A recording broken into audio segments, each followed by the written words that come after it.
අයිබෝවන් ඔයාලා හැමෝටම අද අපි බලමු මාළු හොදේ එකක් හදාගන්න විදිය. මේ අර අපි හදන සාම්ප්‍රදායික මාළු කිරි හොදේ එක එහෙම නෙවෙයි. මේ අපි හදන්නේ අපි ওই මාළු ඇඹුල් තියල් එහෙම හදපු මැටි වළඳක අපි දන්නවා පේස්ට් එක එහෙම ගොඩක් ඉතුරු වෙනවා. එතකොට අන්තිමේදී මාළු ඇඹුල් තියල් කාලා කෑල්ලක් දෙකක් විතර ඉතුරු වුණාම අපිට ඒ හට්ටියේ මේ හොද්ද රසට හදාගන්න පුළුවන්.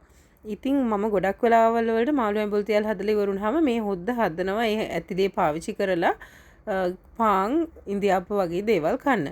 මම මෙතනදී අර අපි කිරි හොද්දට දාන විදිහටම ලූණු අමු මිරිස් රම්පි කරපිංච ටිකක් කපාගෙන දා ගන්නවා. සුදු ලූණු දාගන්නේ නැහැ.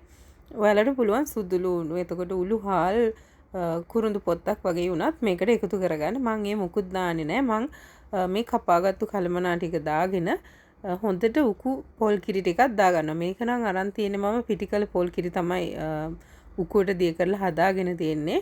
මම කරන්නේ මේ පොල් කිරි ටික හොඳට මේකට එකතු කරගෙන හොඳට හැන්දෙන් මේ පේස්ට් එක කලවම් වෙන්න හොඳට හැඳි ගා ගන්නවා.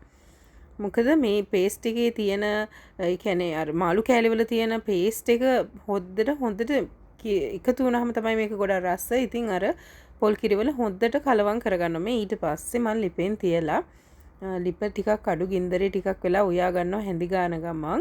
ඊට පස්සේ ගින්දර ටිකක් මම වැඩි කරලා මේක චුට්ටක් ඉදෙන්න දෙනවා. ඔයාලා දන්නවා හොඳට හැඳි ගන්න ඕනේ නැත්නම් කිරි කැටි ගහන්න බලනවා.